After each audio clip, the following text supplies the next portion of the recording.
Hello everyone, welcome to another lecture of stereochemistry. तो हमने last lecture में हमने क्या क्या पढ़ा था ये अभी हम थोड़ा देख लेते हैं और उसके बाद में आज थोड़े से एग्जांपल सॉल्व करते हैं जो होंगे कायरलिटी पे। ठीक है। तो हमने ये चैप्टर जब शुरू किया था तो यहाँ पर हमने सबसे पहले सिमेट्री क्या होता है ये देख लिया था। ओके, सिमेट्री क्या होता है ये हमने देख लिया था। तो सिमेट्री क्या होती है यहाँ से हमने ये चैप्टर शुरू किया था। और उसके बाद में यहाँ पे हमने तीन सिमेट्री एलिमेंट देखे थे। पहला था प्लेन ऑफ सिमेट्री, दूसरा था हमारा एक्सिस ऑफ सिमेट्री जो कि हमने डिटेल में देखा है, थर्ड वन था सेंटर ऑफ सिमेट्री। ये तीनों के तीनों हमने देख लिए थे। और इसका एप्लीकेशन कहाँ पे था? तो इसका एप्लीकेशन था कायरलिटी में, कि अगर मॉलिक्यूल कायरल होगा तो उसमें एक भी सिमेट्री प्रेजेंट नहीं होगी, और अगर कायरल नहीं होगा तो उसमें सिमेट्री प्रेजेंट होगी। और कायरल जो नहीं होता है उसको हम क्या कहते हैं? अकायरल। तो इसके कुछ एक दो एग्जांपल हमने लास्ट लेक्चर में लिए थे और मैंने आपको बोला था कि ये जो पूरा पार्ट है यहाँ पे हम वो पूरा का पूरा सीखेंगे। ठीक है। तो इसके एग्जांपल हम देखने से पहले मैं आपको ये बता दूं कि ये बहुत इंपॉर्टेंट पार्ट है आपके C S R NET GATE के लिए एज वेल एज किसी भी कॉम्पिटिटिव एग्जाम के लिए। ठीक है। तो यहाँ पर जब हम देखेंगे तो कुछ डिटेल में एग्जाम्पल देखेंगे। ठीक है। यहाँ पर जो भी एग्जाम्पल हम देखेंगे वो डिटेल में एग्जाम्पल हम देखने वाले हैं। तो अब यहाँ पर एक सेकंड, ये मैं सब मिटा दूँ इसका। तो पहला एग्जाम्पल हम स्टार्ट करते हैं। ठीक है। तो यहाँ पर जैसे कि आपको ये दिखाई दे रहा होगा, तो यहाँ पर एक मॉलिक्यूल है दिया हुआ आपको, ये ऐसा है। ठीक है। तो यहाँ पर ये CH3 दिया हुआ है, CH3 CH3। ठीक है। तो अब आपको बताना है कि ये कायरल है या कायरल, कायरल है या अकायरल, ये आपको बताना है। कैसे बताओगे आप? तो ये सारे के सारे एलिमेंट ऑफ सिमेट्री उस पर अप्लाई करोगे। ठीक है। तो अब मैंने आपको पहले ही लास्ट लेक्चर में बोला था कि अगर आपको ऐसे वेज में दिखता है यानी ऐसे डार्क लाइन में दिखता है, ठीक है, तो इसको कहते हैं अबव द प्लेन, इसको कहते हैं अबव। और अगर ये ऐसे लाइन में ब्रेक की हुई लाइन में अगर दिखाता है तो इसको कहते हैं बिलो द प्लेन, इसको क्या कहते हैं? Below the plane. तो यहाँ पर ये जो CH3 ये दोनों के दोनों कैसे अबव द प्लेन। तो ये स्ट्रक्चर समझने के लिए हम क्या करेंगे, इसको सिंपल फॉर्म में लिखेंगे। इसको सिंपल फॉर्म में लिखने के लिए हम क्या करते हैं, कुछ इस टाइप में लिखेंगे इसको। Wait a minute.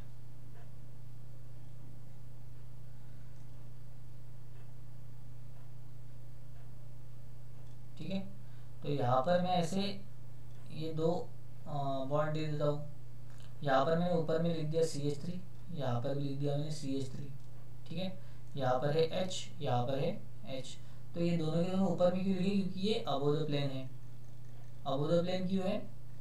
क्योंकि यहाँ पर ये जो CH3 दिख रहा है आपको, ये दोनों के दोनों कैसे ऐसे डार्क इसमें है।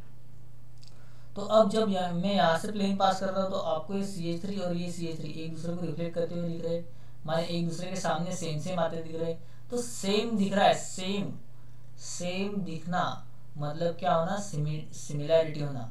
और सिमिलैरिटी होना, सिमिलैरिटी है।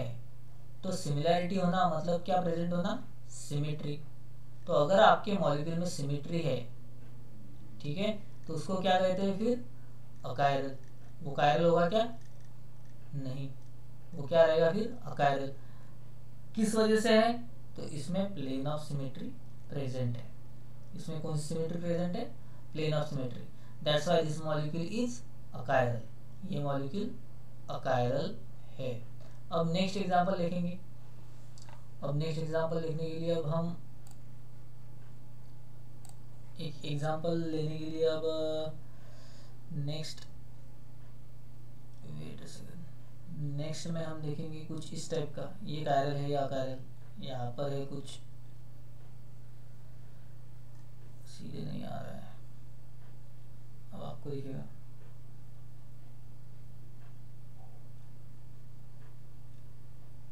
यहाँ पर है ये साइक्लोहेक्सेन, ठीक है। ये साइक्लोहेक्सेन में हमको देखना है कि ये कायरल है या अकायरल। तो यहाँ पर मैंने एक ग्रुप जोड़ दिया, ये है CH3, ठीक है, और यहाँ पर मैंने एक दूसरा ग्रुप जोड़ दिया, ये भी है CH3। तो सेम इसमें भी कायरलिटी चेक करनी है, तो इसको सिंपल फॉर्म में लिखेंगे।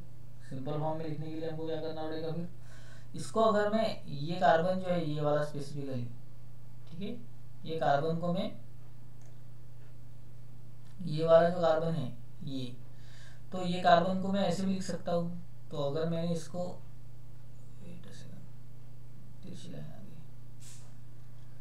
तो इसको मैं ऐसे भी लिख सकता हूँ, जैसे कि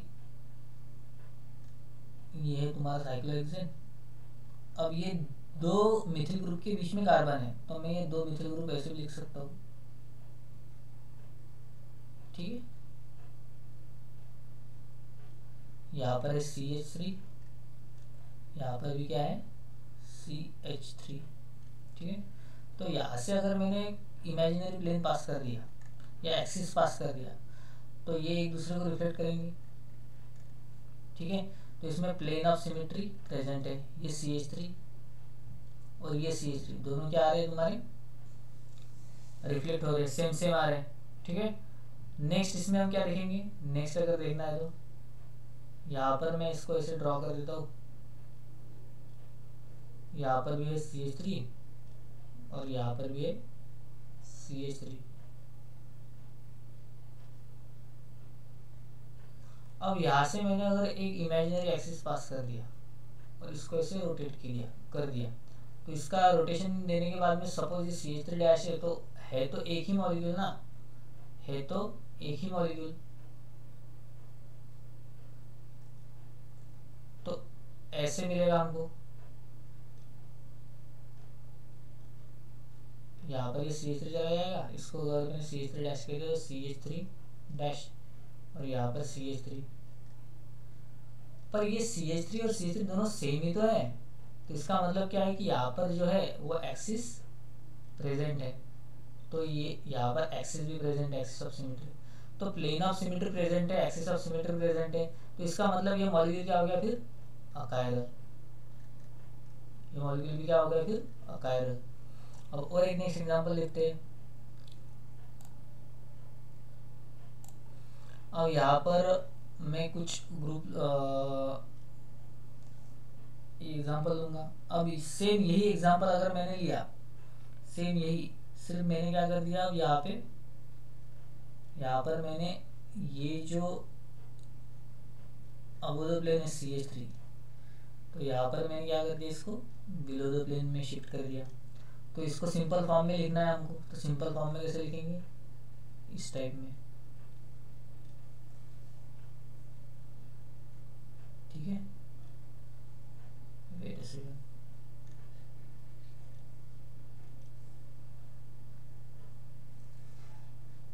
इसको सिंपल फॉर्म में लिखना है, तो कैसे लिखेंगे, क्या हो रहा है ये,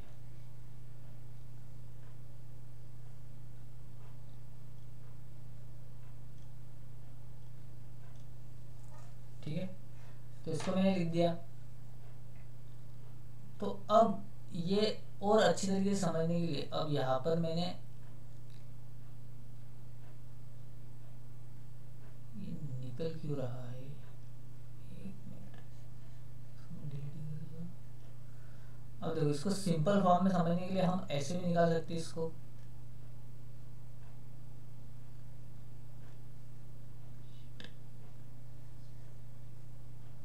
इसको हम ऐसे भी निकाल सकते हैं। यहाँ पे मैंने इसको रख दिया, ठीक है। तो अब ये कार्बन पकड़ता हूं मैं, ये वाला, और ये वाला एक कार्बन पकड़ लेता हूँ। तो ये ऐसे आपको दिख रहा है कि नहीं मुझे नहीं पता, पर यहाँ पे अबोव द प्लेन में CH3 है, क्योंकि ये डॉटेड लाइन है और ये डार्क लाइन है, ठीक है। और यहाँ पर बिलो द प्लेन CH3 है, यहाँ पर है H और यहाँ पर है H। तो मैंने अगर इसको ऐसे निकाला, ऐसे और ऐसे, अब दिख रहा होगा आपको, तो यहाँ पर CH3 है और यहाँ पर CH3 नीचे में है और यहाँ पर H है, यहाँ पर भी H है। तो यहाँ से अगर मैं प्लेन पास करता हूँ, ठीक है, प्लेन अगर मैंने पास करे तो यहाँ पर है CH3, यहाँ पर है H, सेम है क्या? नहीं। ठीक है, यहाँ से मैंने फिर से एक्सिस अगर पास कर दिया ऐसे, तो ये चेंज हो जाएगा। तो ये चेंज होकर कैसे बनेगा? ये चेंज होकर कुछ इस टाइप में बनेगा।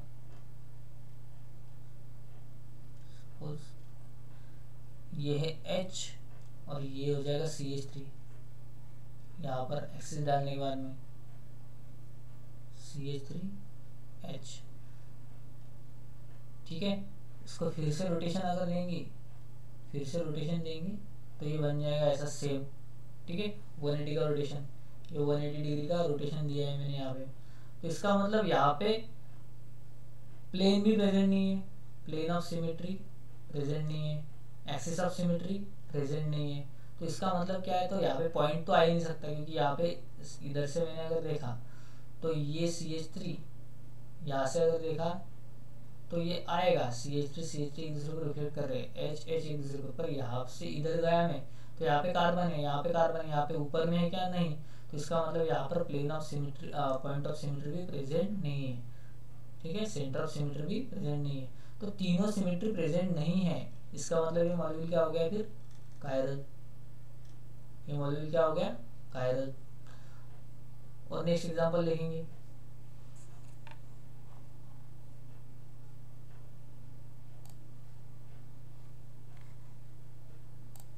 अब कुछ अलग टाइप का लेते हैं, प्रोपेन में लेंगे, प्रोपेन में, प्रोपेन, ठीक है। तो यहाँ पर मैंने अगर नहीं तो ब्यूटेन में लेते हैं। सपोज मैंने यहाँ पे ये कंपाउंड लिया, ठीक है, ब्यूटेन। अब ब्यूटेन को मैंने सब्स्टिट्यूट कर दिया कुछ इस तरह से, ब्यूटेन को मैंने सब्स्टिट्यूट कर दिया कुछ इस टाइप में, इस टाइप में, ठीक है। यहाँ पर मैंने ले लिया CH3, यहाँ पर ले लिया मैंने CH3, ठीक है। तो इसको अगर मैंने सब्स्टिट्यूट करना है और देखना है कि यहाँ पर प्लेन ऑफ सिमेट्री प्रेजेंट है, तो आप सीधे सीधे देख सकते हैं कि यहाँ पे मैंने अबोव द प्लेन में ये दिखा दिया है ग्रुप आपको, ये कौन से प्लेन में? Above the plane. तो इसको अगर लिखना है हमको तो हम कैसे लिखेंगे?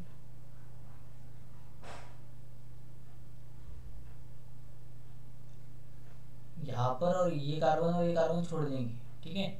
यहाँ पर है वो ग्रुप, ये ऐसा, ठीक है। और दूसरा वाला ग्रुप कहाँ पर है? यहाँ पर। ये CH3 है और ये CH3 है यहाँ पे, यहाँ पर है H, यहाँ पर है H। तो मैंने अगर यहाँ से ऐसे प्लेन पास कर दिया, ठीक है, तो ये CH3 और ये CH3 एक दूसरे को रिफ्लेक्ट करेंगे। तो इसका मतलब क्या है कि इसमें प्लेन ऑफ सिमेट्री प्रेजेंट है, प्लेन ऑफ सिमेट्री प्रेजेंट है, एक्सिस भी है, एक्सिस ऑफ सिमेट्री, ठीक है, और पॉइंट ऑफ सिमेट्री एब्सेंट है, पर ये दो सिमेट्री प्रेजेंट है। तो इसका मतलब क्या है? ये मॉलिक्यूल भी क्या हो गया फिर? अकायरल। ये मॉलिक्यूल भी क्या हो गया? अकायरल। तो अगर मैं इसको बिलो द प्लेन अगर लिख देता, मैं अगर इसको बिलो द प्लेन लिख देता हूँ इसको, तो क्या फर्क हो जाएगा फिर? यहाँ पर अगर मैंने इसको बिलो द प्लेन लिख दिया CH3, तो यही मॉलिक्यूल आपको ऐसे दिखेगा,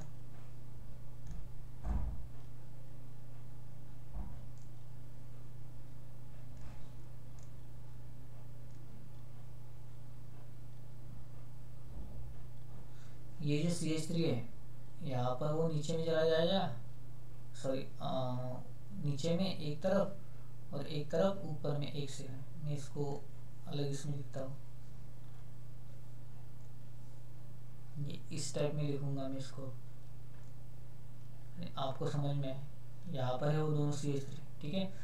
ये कार्बन से मैं पास कर रहा हूँ तो ये कार्बन से मैं देखूंगा, तो यहाँ पर है CH3, यहाँ पर है CH3, ठीक है।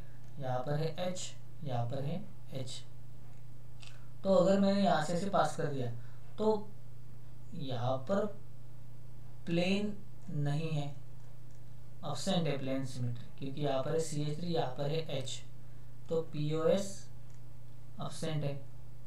ठीक है, एक्सिस AOS भी अब्सेंट है। अब एक्सिस ऑफ सिमेट्री देखने के लिए तो आप रोटेट करोगे, फिर से H आएगा, CH3 आएगा, फिर से CH3 H, वो भी अब्सेंट है। पर ये मॉलिक्यूल में सेंटर ऑफ सिमेट्री क्या देखते हैं, सेंटर ऑफ सिमेट्री। अब सेंटर ऑफ सिमेट्री कैसे देखेंगे फिर हम, centre of symmetry, centre of symmetry देखने के लिए हमको कुछ नहीं, सिंपल सिंपल देखना है लॉजिक।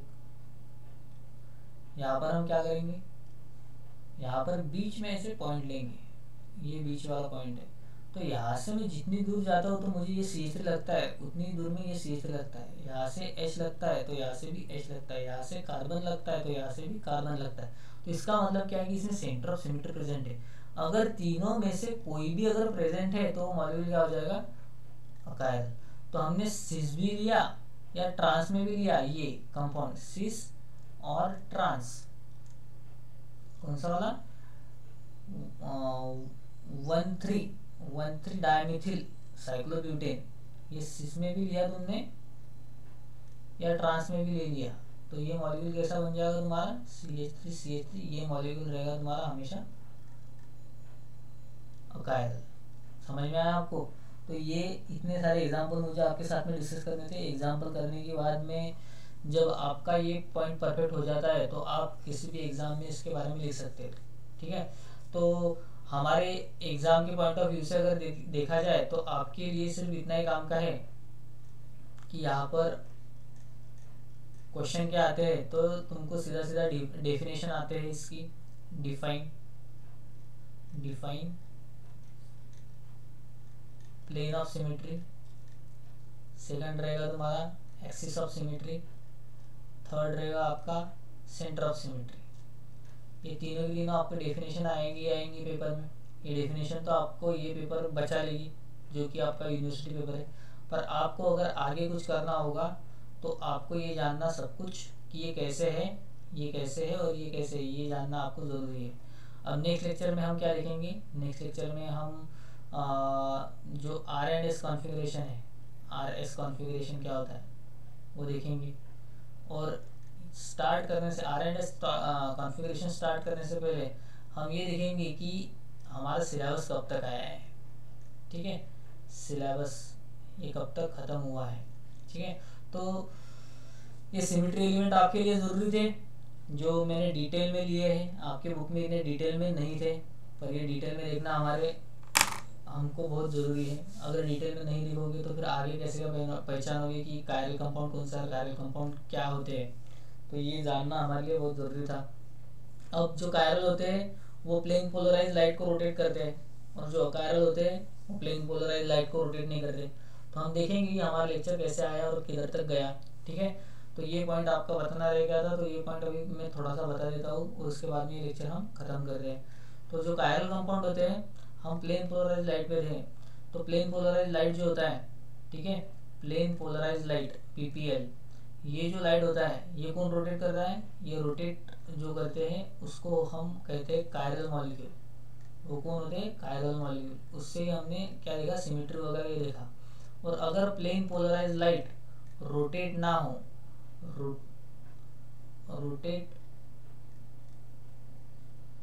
रोटेट ना हो, ठीक है, नो रोटेशन, ठीक है, तो उसको हम क्या कहते हैं, अकायरल। अगर प्लेन पोलराइज लाइट रोटेट हो तो वो रहेगा कायरल, और अगर नहीं हो तो वो रहेगा अकायरल। अगर लेफ्ट की तरफ रोटेट किया तो उसको कहेंगे लिवो रोटेटरी, अगर राइट की तरफ रोटेट किया तो उसको हम कहेंगे डेक्स्ट्रो रोटेटरी। तो ये पूरा का पूरा हम प्लेन पोलराइज लाइट से हमने यहाँ तक अभी देख लिया है। तो कायरल मॉलिक्यूल जो होते हैं वो रोटेट नहीं करते। Asymmetric carbon is nothing but chiral molecule. Asymmetric carbon भी क्या होता है, असिमेट्रिक कार्बन ये भी क्या होता है, कायरल, क्योंकि उसमें कोई सिमेट्री प्रेजेंट नहीं होती है। ठीक है, अब ये कार्बन है, यहाँ पर मैंने 4 डिफरेंट बॉन्ड बना दिए, Br Cl I F। तो यहाँ पर कोई सिमिलर नहीं है, यहाँ पे Br है तो यहाँ पे फ्लोरीन है तो यहाँ पे क्लोरीन है, यहाँ पे ब्रोमीन है तो यहाँ पे आयोडीन है। ना तो प्लेन ना तो axis, no plane no axis, ठीक है, नो सेंटर, तो ये कुछ नहीं है, इसलिए ये क्या है, कायरल। ये कौन सा कंपाउंड हो गया फिर, कायरल। तो कायरल में सिमेट्री प्रेजेंट नहीं होती और ये प्लेन पोलराइज लाइट को रोटेट करेगा, पीपीएल को रोटेट करेगा, ठीक है। अब ये देखेंगे हम कि डेक्स्ट्रो क्या किस तरफ रोटेट करेगा, और नेक्स्ट लेक्चर में हम क्या देखने वाले हैं फिर अभी, आर एंड एस कॉन्फ़िगरेशन, ठीक है, कॉन्फ़िगरेशन। इसमें कुछ रूल होते हैं वो देखने वाले, कॉन्फ़िगरेशन, आर एंड एस, ये सब कुछ हम देखने वाले हैं। आई होप आप लोगों को ये वीडियो पसंद आया होगा। अगर आपको ये वीडियो में कुछ समझ में ना आया हो तो you can comment below, okay, comment below the video, below the video. अगर कुछ समझ में ना आया हो तो आपको कमेंट करना है कि सर मुझे ये समझ में नहीं आया, मैं आपके लिए फिर से ये ले सकता हूँ। Thank you everyone, thanks for watching. चलिए फिर मिलते हैं नेक्स्ट लेक्चर में, ओके।